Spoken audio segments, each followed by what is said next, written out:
Assalamualaikum warahmatullahi wabarakatuh. Alhamdulillahirabbil alamin. Dalam kesempatan kali ini saya akan menyampaikan elemen 3 dari sistem manajemen keselamatan dan kesehatan kerja sesuai dengan PP 50 tahun 2012 ya. Jadi ini merupakan elemen ketiga dari sistem manajemen K3 ya. Di elemen K3 itu membahas tentang peninjauan ulang perancangan atau desain dan kontrak ya.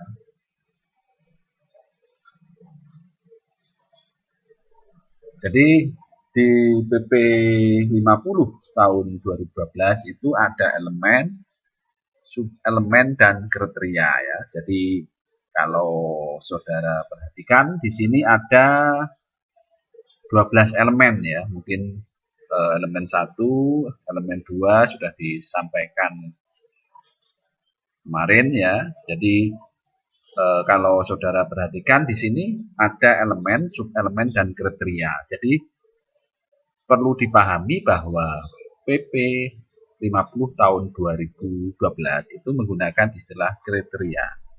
Ya, jadi kriteria. Jadi elemen, subelemen dan kriteria. Jadi nanti yang digunakan untuk melakukan audit dan sebagainya itu berdasarkan kriteria. Jadi kriteria, kalau kriteria secara keseluruhan itu ada 166. Jadi tinggal perusahaannya mau mengimplementasikan berapa kriteria, apakah tingkat awal, tingkat menengah atau tingkat lanjutan. Jadi elemen 3 peninjauan ulang perancangan desain dan kontrak. Jadi pengendalian dan perancangan atau desain dan peninjauan kontrak ini ada 2 subelemen tadi ya. Subelemennya ada pengendalian perancangan dan peninjauan kontrak. Jadi kalau dari judulnya dipecah jadi 2 ya, pengendalian perancangan desain dan peninjauan kontrak. Jadi 1, 2, ada 2 dan nanti masing-masing ada beberapa kriteria ya. Untuk kriterianya bisa kita lihat berikut ya.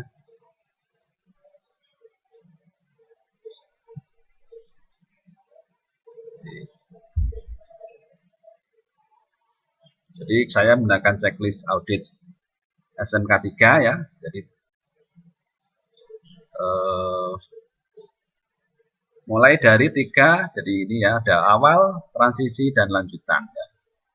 Sistem manajemen K3 jadi seperti ini sebenarnya, tapi ini saya buat khusus untuk mulai dari yang 3.1 ya, 311 karena yang kemarin sudah disampaikan ya. Jadi ini saya. Jadi prosedur perancangan. Jadi untuk pengendalian perancangan kontrak itu ada beberapa elemen ya. Elemen dan subelemen dan kriteria. Jadi kriteria pertama adalah prosedur yang terdokumentasi. Jadi kalau ada istilah prosedur yang terdokumentasi, maka pemenuhan atau petunjuk teknis. Jadi yang kanan sini itu kira-kira dokumen apa yang perlu kita buat ya. Jadi prosedur yang terdokumentasi berarti saudara nanti harus membuat prosedur perancangan dan modifikasi misalnya ya, pengendalian perancangan. Jadi, prosedur perancangan dan modifikasi. Jadi ini prosedur yang akan kita buat. Jadi untuk menjawab prosedur yang terdokumentasi lah itu seperti ini. Jadi terdokumentasi ini mungkin sudah dijelaskan di materi-materi sebelumnya bahwa ada hierarki pengendalian dokumen. Ada mulai dari yang paling atas sampai formulir ya.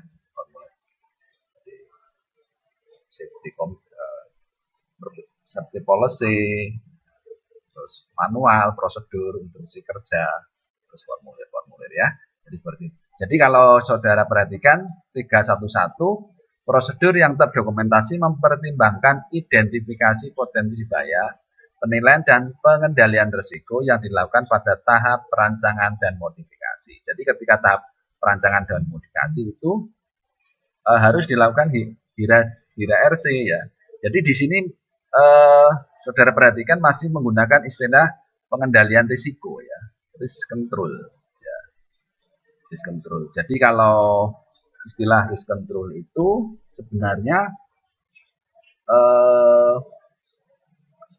ada di OSAS 18.001 tahun 1999 ya, istilah risk control. Jadi HIRA RC. Kalau mungkin ada yang menggunakan HIRA DC, HIRA DC itu berarti menggunakan acuan OSAS 18.000 tahun 2007.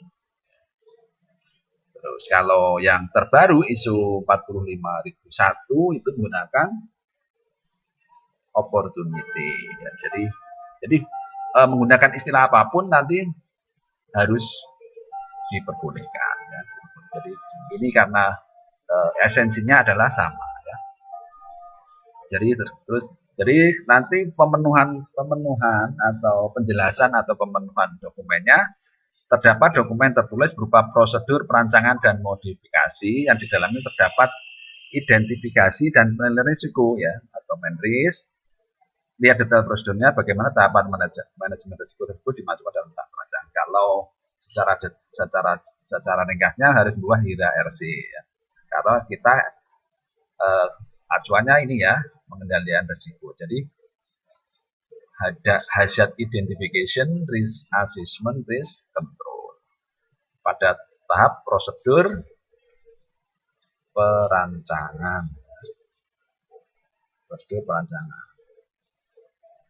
Jadi saudara harus membuat prosedur perancangan dan modifikasi. Jadi prosedur perancangan dan modifikasi itu contohnya seperti apa? Mungkin saya bisa tunjukkan perancangan. Jadi ini contoh ya, contoh di suatu perusahaan kita. Anggap saja perusahaan XYZ ya. Jadi prosedur perancangan. Jadi misalnya seperti ini, terus ini ada di tengah sini mungkin ada logo ya, di logo perusahaan, terus ini ada perusahaan, jalan apa dan sebagainya ya. Terus mungkin kalau saudara perhatikan ini model seperti ini bebas ya, tergantung dari pengendalian dokumennya seperti apa. Jadi model-model misalnya seperti ini ada contoh, ini langsung ada masih ada contoh ya, misalnya nomor dokumen apa 13 misalnya sebagai contoh ya, contoh 19 Agustus dan sebagainya ya. Terus lembar pengesahan, ada lembar pengesahannya ya, disusun siapa, misalnya bagian perancangan ya, misalnya bagian kenapa SDM atau apa ya, perancangan rekayasa engineering atau apa. Terus jabatan diperiksa oleh bagian P2K3, terus disahkan oleh ketua P2K3, biasanya direksi tertinggi ya. Ini kalau ada seperti ini berarti kemungkinan dokumen ini adalah dokumen yang digunakan dipublikasikan secara umum ya, dipublikasikan secara umum, dan nanti kalau misalnya ada yang mendownload ya, bila dicetak dokumen tidak terkendali ya. Jadi kalau dokumen tidak terkendali berarti tidak ada kewajiban memberikan dokumen ini jika ada pembaharuan. Jadi mungkin kemarin sudah dijelaskan lebih lanjut di ketika pengendalian dokumen. Jadi seperti ini, ada nomor, terus revisi berapa, 0, tanggal berapa, misalnya. Halaman 2 dari, ya ini halaman berapa dari. Riwayat perubahan dokumen, mungkin sudah dijelaskan kemarin. Bagian 1 misalnya revisi 0. Misalnya revisi 0 tanggal berapa. Kalau ada perubahan lagi, nomor 2, revisi 2, bagian apa, isi bagian atau isi perubahannya apa. Kalau seperti ini tidak ada misalnya. Seperti ini. Perancangan K3, misalnya berarti ada daftar isi, ya, pengesahan dan sebagainya, isi. Jadi daftar isi, terus nanti prosedurnya itu biasanya mencatat ini ya, 5 hal. Jadi nanti tergantung dari kemarin dijelaskan seperti apa outline dari prosedur ya. Jadi bisa ini contoh aja, contoh ruang lingkup, tujuan, tolak ukur, prosedur, tanggung jawab dan sebagainya. Jadi seperti ini.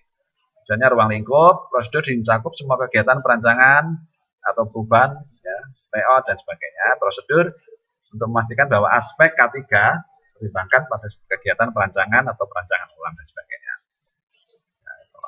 Prosedurnya, prosedur yang di perusahaan melakukan identifikasi bahaya, risiko, rancangan perubahan tambahan peralatan layout. Terus ini tim kadu secara setiap usulan dirancang perubahan, usulan terus diajukan ke manajemen, terus tim juga mengevaluasi, masukkan rekomendasi, manajemen memutuskan. Jadi seperti ini.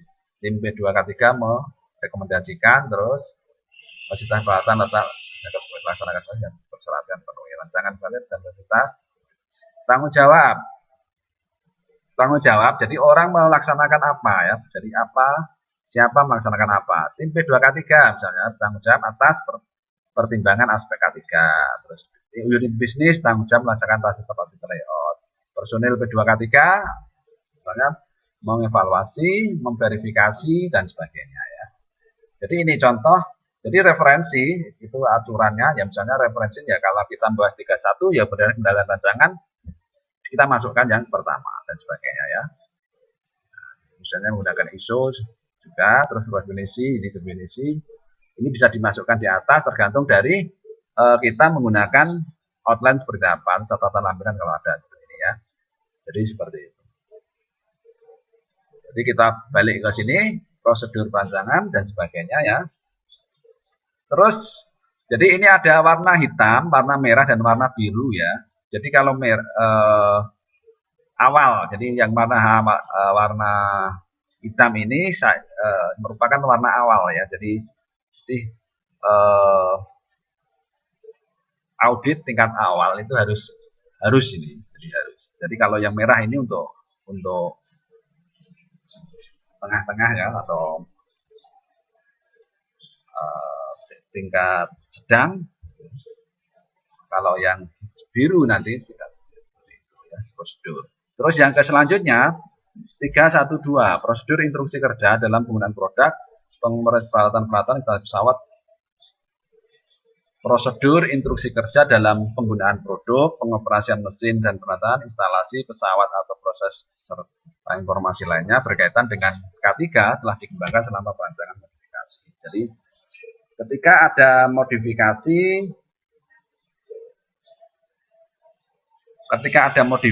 berarti ada resiko baru ya. Jadi kalau perancangan mungkin sudah dilakukan HIRA RC atau HIRA DC ya, itu sudah jelas mana-mana prosedur-prosedur atau aktivitas-aktivitas yang ada resikonya. Ketika ada kegiatan modifikasi ya, jadi maka perlu ada perubahan desain ya. Modifikasi berarti kan ada perubahan desain ya. Perubahan desain, maka harus ada HIRA RC ulang ya. Jadi tentu kalau ada perubahan berarti ada aktivitas baru, sehingga kemungkinan resikonya baru, ada resiko baru yang harus jadi dibuat instruksi kerja atau modifikasi khusus produk sarana proses yang dikembangkan selama perancangan atau modifikasi dan rekomendasi manajemen risiko ya. Saat perancangan dilakukan juga telah dibuat instruksi kerja yang dirancang dimodifikasi berdasarkan rekomendasi dari pengendalian risiko yang telah ditetapkan. Manajemen risiko pada tahap perancangan dan modifikasi ini jadi harus melakukan manajemen risk tahap perancangan dan modifikasi. Terus prosedur khusus pada tahap perancangan modifikasi yang berdasarkan manajemen risiko. Jadi misalnya ada aktivitas perancangan ulang oleh beberapa ahli ya. Jadi kalau berhubungan dengan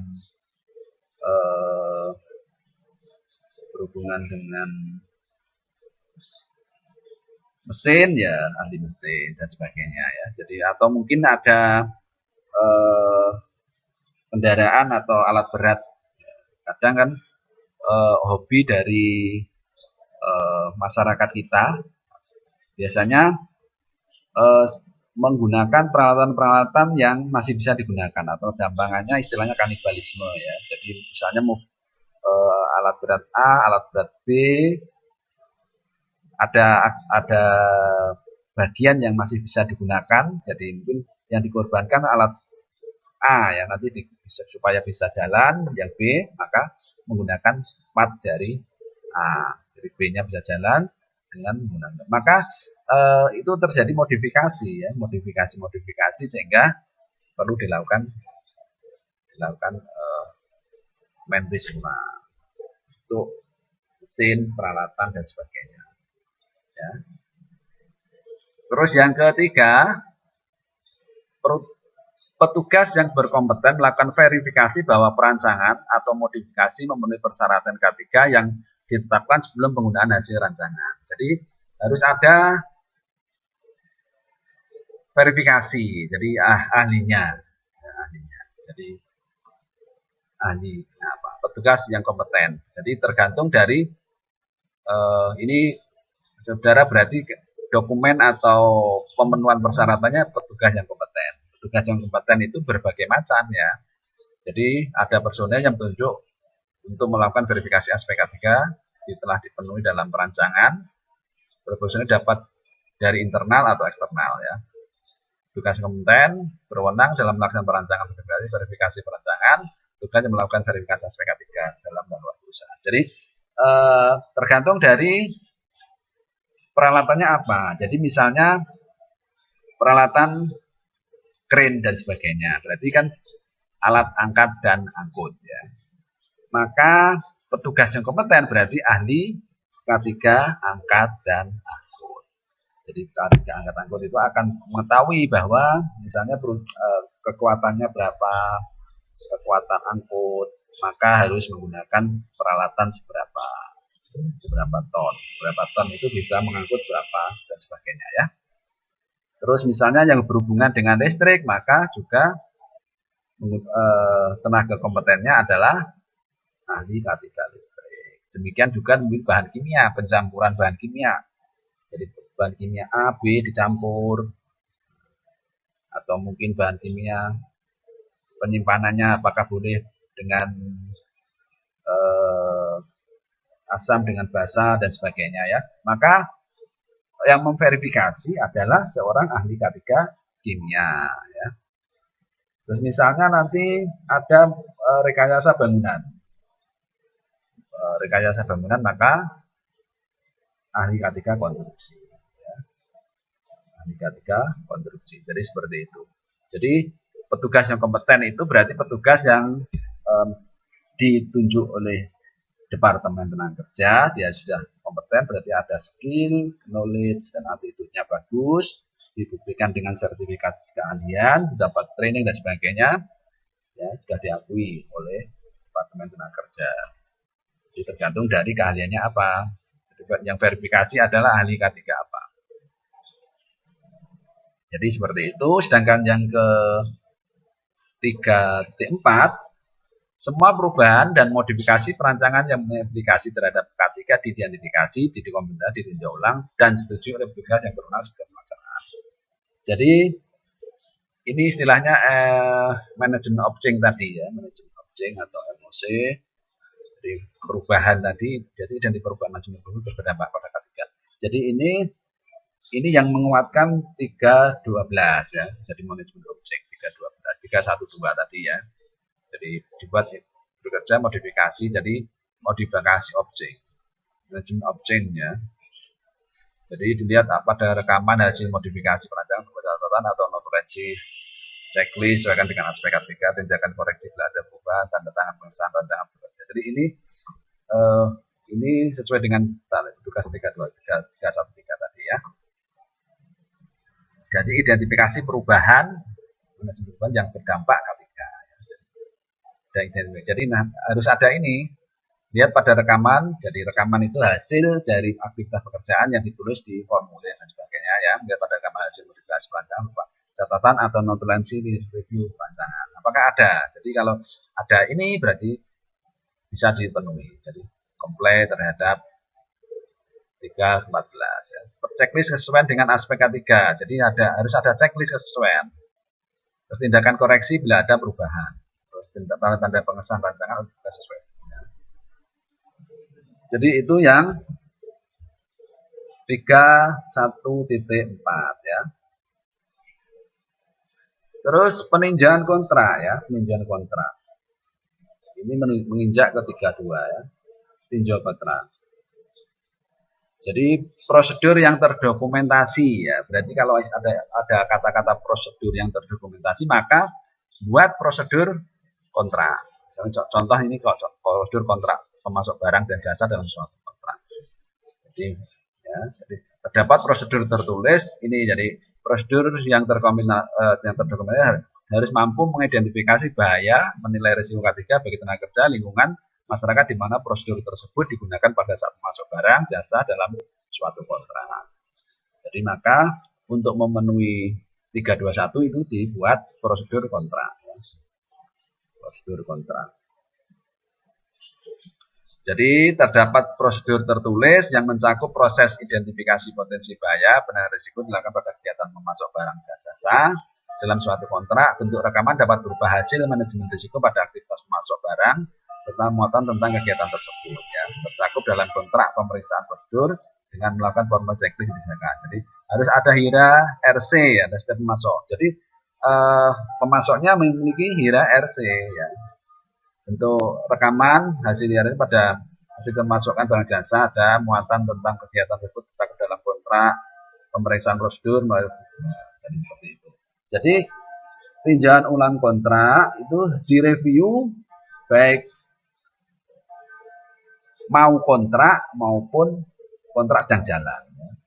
Jadi sebelum kontrak maka dipastikan bahwa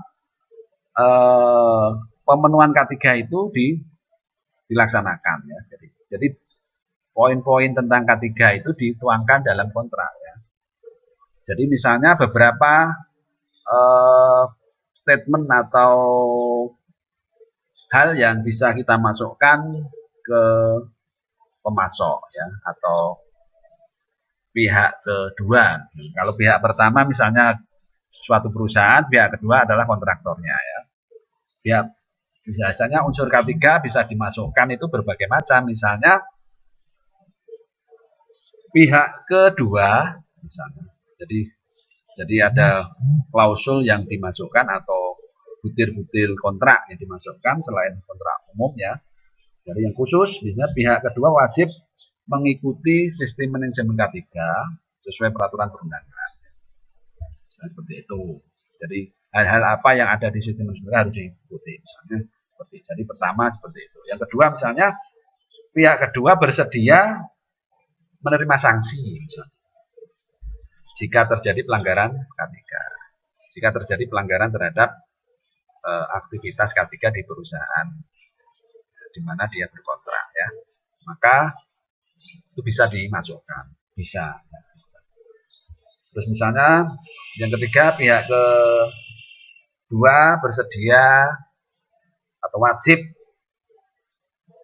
menyediakan APD ya, yang sesuai dengan paparan yang diterima. Jadi sesuai dengan paparan yang diterima. Jadi dia bekerja di mana, pekerjaannya apa, maka semua APD yang dibutuhkan harus dipenuhi. Maka perlu didetailkan APD smart, misalnya mulai dari ujung kepala sampai ujung kaki. Kepala, misalnya safety helmet, goggles, ear muff, ear plug misalnya. Terus misalnya respirator, face shield karena mungkin karena kondisi pandemi harus face shield juga ya. Terus misalnya pakaian kerja, terus sepatu ya, dan sebagainya. Atau kalau ketinggian safety belt dan sebagainya itu harus didetailkan ya, harus didetailkan ke dalam kontrak. Misalnya kalau dia menggunakan alat berat, kalau dia konstruksi biasanya ada alat berat yang digunakan, misalnya bisa crane, bisa forklift dan sebagainya, maka pihak kedua harus menyediakan alat berat bersama dengan operatornya yang tentu yang sudah mendapatkan izin, ada silo, siu dan sebagainya ya. Misalnya seperti itu. Terus ada lagi misalnya yang kelima bisa dimasukkan juga, jika terjadi kecelakaan, misalnya pihak kedua bertanggung jawab atas pekerjanya ya. Jadi bertanggung jawab atas pekerjanya. Jadi sudah disetit di kontrak. Ya. Jadi seperti itu. Jadi nanti beberapa hal yang bisa dimasukkan. Ya. Jadi nanti saya kasih contoh bahwa kontrak itu sebenarnya sudah ada aturannya ya, draft. Jadi kalau kontrak berhubungannya dengan pembangunan, konstruksi itu biasanya ada syarat-syarat umum kontrak ya, dan definisi dan sebagainya ya, kontrak secara umum seperti ini. Misal di penerapan kapan, bahasa dan hukumnya seperti apa, korespondensinya seperti apa, wakil sah para pihak, ya, larangan korupsi dan sebagainya itu sudah ada semua ya. Asal material bahan misalnya harus ada komponen dalam negeri, berapa persen pembukuan dan pajakannya seperti apa, harus pengalian seluruh kontrak. Jadi mana yang boleh disubkontrakkan, mana yang tidak ya, mengapa penyedia mandiri KSO dan sebagainya ya. Jadi ini secara umum KS. Jadi SSUK syarat kontrak secara umum, akses lokasi kerja dan sebagainya ya. Ini banyak sekali. Ini bisa saudara lihat di DJB ya, DJB pengendalian waktu dari kapan waktunya dan sebagainya ya. Terus syarat khususnya ada syarat khususnya yaitu kalau ini syarat umum, jadi syarat umum dan syarat khusus ya. SSUK dan SSKK. Jadi banyak sekali, ada 46 ketentuan yang harus diperhatikan ketika mau berkontrak, kewajiban dan sebagainya. Saudara nanti bisa baca di DJB Menteri PU ya. Menteri PU itu ada ketentuan-ketentuan kontrak, ya, nilai dan sebagainya sudah ada semua. Ini masih di bawah. Saya akan tunjukkan untuk awas mutu dan sebagainya ya, banyak sekali. Baik, syarat-syarat khusus kontrak. Ini contoh SS, syarat-syarat umum kontrak SSUK, kalau ada syarat-syarat khusus kontrak. Soalnya SSUK tentuannya umumnya ada suatu korespondensi ya. Misalnya kalau di pemerintahan biasanya PPK, cepat membuat komitmen ya, dengan penyedianya siapa, wakil dari perusahaan, PPK siapa, pencairan jaminan seperti apa, masa kelaksanaan, masa sebagainya ya, pekerjaan, terus masa pemeliharaan. Jadi setelah diserahkan itu masih ada masa pemeliharaan, misalnya 1 bulan, 2 bulan, terus terima pekerjaan dan sebagainya ya. Ini umum. Terus yang khusus ya, khusus. Terus ada lampiran khusus ya, kontrak. Pekerjaannya disponsor. Jadi pekerjaannya apa, nama kontraktornya apa, penyedia suppliernya siapa ya. Pekerjaan bukan pekerjaan utama. Ya, jadi pekerjaan utama seperti ini bukan pekerjaan utama, boleh disubkan ya. Data personil, dalam manajemennya siapa, job. Jadi seperti ini, jadi nama personil manajerial, misalnya lead pimpinan proyek siapa, ahli listriknya siapa, dan sebagainya ya, nanti ini disampaikan. Daftar peralatan umum, misalnya apa, misalnya ada crane dan sebagainya sesuai dengan permintaan dari proyek ya. Terus ini bentuk RKK ya, kalau konstruksi itu ada RKK, rencana keselamatan konstruksi. Untuk rencana keselamatan konstruksi, misalnya ada logo perusahaan, daftar isi ya, kepemimpinan. Nah, ini mirip dengan SMK 3 ya, tapi RKK. Ya, jadi fakta komitmen keselamatan konstruksi ya. Jadi ada perusahaan siapa akan melaksanakan apa.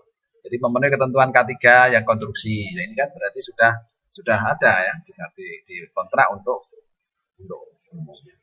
Terus menggunakan tenaga kompeten bersertifikat. Ya, kompeten bersertifikat berarti kan sudah diwajibkan. Kemudian peralatan memenuhi standar kelaikan, alatnya layak juga, berarti ada SIU dan sebagainya.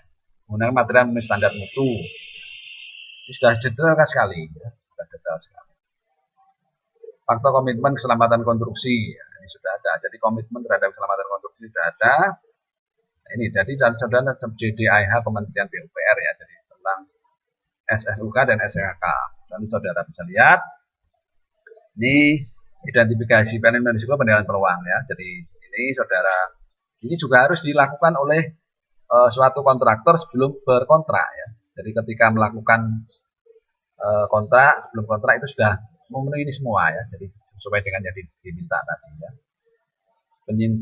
Penyusun sasaran dan program K3. Tipe pengendalian risiko orientor, waktu indikator, monitoring, penanggung jawab siapa dan sebagainya. Jadi tentu kalau seperti ini berarti harus ada ahli K3 umum misalnya, atau mungkin perusahaannya sudah harus bersertifikat. Ya, ini contoh umum. Kalau contoh kontrak atas seperti ini ya, contoh ini, misalnya PPNS, mungkin peralatan ya. Jadi di sini di kontrak ini ada seperti ini, adendum surat perjanjian misalnya kata perubahan, terus pokok-pokok perjanjian, surat penawaran, syarat-syarat khusus kontrak, syarat-syarat khusus kontrak dan syarat umum tadi ya. Jadi yang tadi dua hal tadi masuk ke sini ya, tidak disediakan tapi dimasukkan poin. Jadi syarat-syarat khususnya seperti apa, syarat umumnya seperti apa, itu sudah.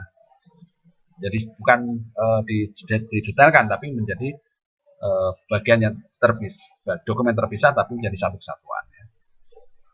Jadi ada spesifikasi khusus, gambar dan sebagainya ya.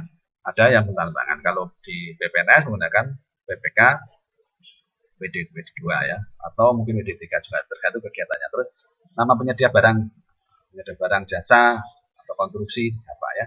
Jadi seperti ini contoh kontrak. Terus tinjauan kontrak itu kalau saudara perhatikan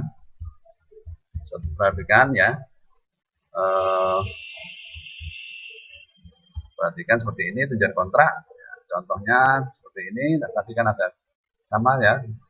Jadi bagian pertama siapa yang melakukan kontrak, ya,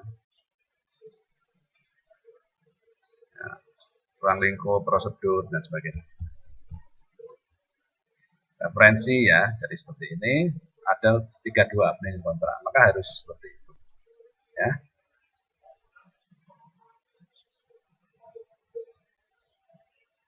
Jadi yang 32 ya ini 321 harus ada prosedur tadi ya. Ada hirat, kegiatan, untuk rekaman dan sebagainya ya. Jadi seperti itu. Terus 322 ya, 322 karena warnanya ini apa? Hitam, ini awal ya, tingkat awal. Jadi identifikasi bayar dan penilaian risiko dilakukan pada tinjauan kontrak oleh petugas yang berkompeten. Jadi ada hirak di RC atau hirak DC dalam kontrak dibuat oleh orang yang kompeten. Jadi dipastikan bahwa kontrak atau yang membuat hirak DC tadi oleh personal. Jadi tadi kan ada beberapa syarat yang harus dibuat oleh penyedia ya, penyedia atau pihak kedua. Maka dipastikan bahwa hira RC dalam kontrak dibuat oleh orang yang kompeten. Harus dicek ya kompeten itu seperti apa. Jadi jangan hanya dilihat sertifikatnya aja. Kalau bisa ya materinya seperti apa. Apakah materinya memang kira-kira dengan materi yang disampaikan akan bisa membuat hira RC. Risk assessment, risk control ya. Apa seperti itu. Jadi misalnya kalau disampaikan terus pengajarnya siapa? Pengajarnya apakah dari luar atau dari dalam? Kalau dari dalam harus benar-benar orang yang memang diakui oleh pemerintah, diakui oleh Kemenaker bahwa dia berhak untuk menyampaikan. Kalau berhak menyampaikan itu biasanya dia memiliki sertifikat untuk TOT ya, trainee of trainer ya. Jadi dia berhak untuk melakukan training of trainer ya. Materinya seperti apa, terus pengajarnya siapa, terus apakah ada evaluasinya ya di aktivitas tersebut, terus tentu sertifikat. Ya. Jadi petugas yang sesuai peraturan undangan itu seperti itu ya. Ada petugas yang ditunjuk oleh tanggung jawab memiliki kualifikasi dari peraturan undangan. Ini ahli K3 atau jadi minimal mendapatkan pelatihan ahli K3 dan manajemen risiko ya. Atau berpengalaman. Jadi ini beberapa hal yang dapat petugas yang ditunjuk, bertanggung jawab dan memiliki keahlian sesuai peraturan undangan. Persyaratan personil melakukan kegiatan tersebut mencakup diatur berdasarkan kontrak minimal telah mendapatkan pelatihan manajemen risiko yang diutamakan berpengalaman. Nah, jadi ini yang kanan ini adalah dokumen atau penjelasan dari ini ya. Jadi identifikasi poin dan sebagainya supaya tidak salah persepsi, tidak salah dalam penjelasan. Ya, 322. Terus yang terakhir, kontrak ditinjau ulang ya. Jadi tinjau ulang kontrak. Harus kontrak tinjau ulang berarti ada tinjau ulang kontrak. Jadi kontrak ditinjau ulang untuk menjamin bahwa pemasok dapat memenuhi persyaratan K3 bagi pelanggan ya. Bagi pelanggan.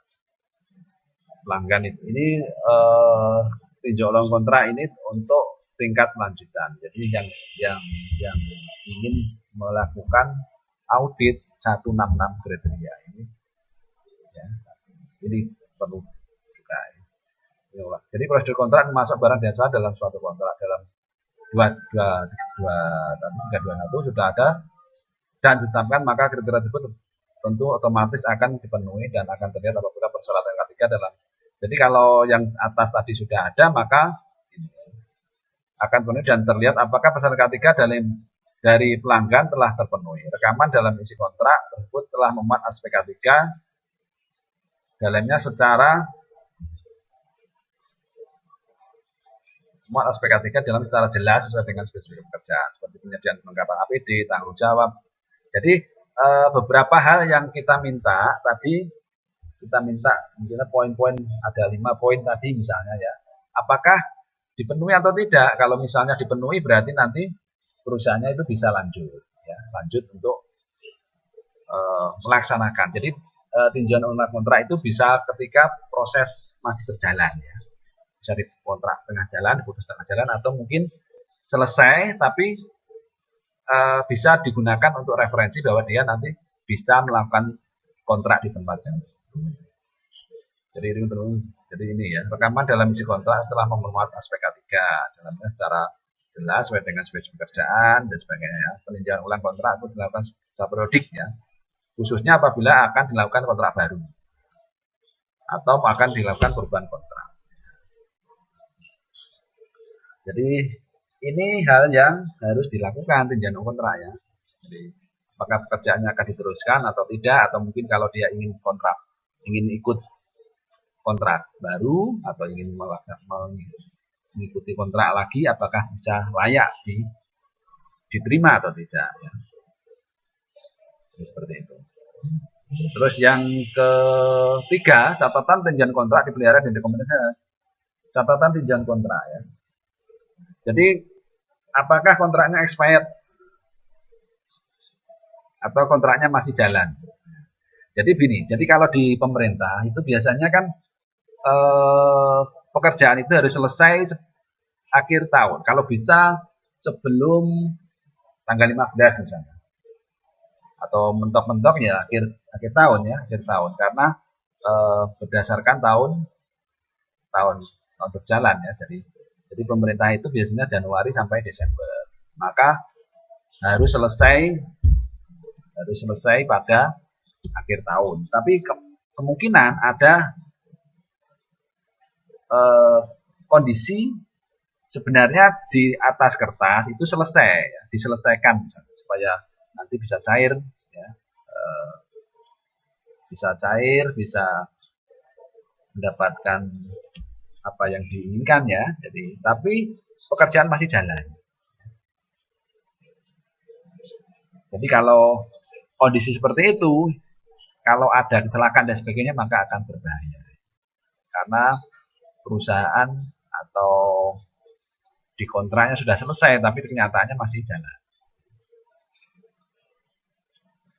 Maka hal-hal seperti itu jangan dilakukan.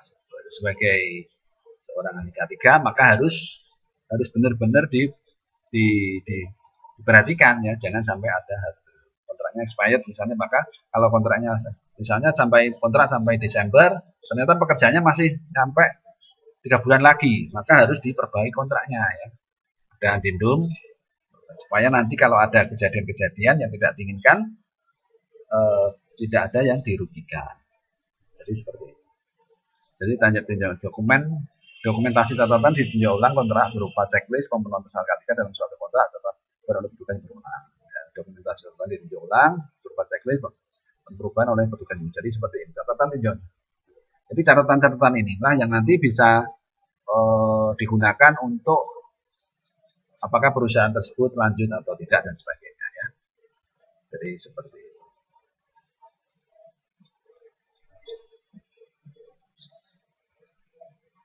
Jadi mungkin itu yang bisa saya sampaikan. Terima kasih, semoga bermanfaat. Assalamualaikum warahmatullahi wabarakatuh.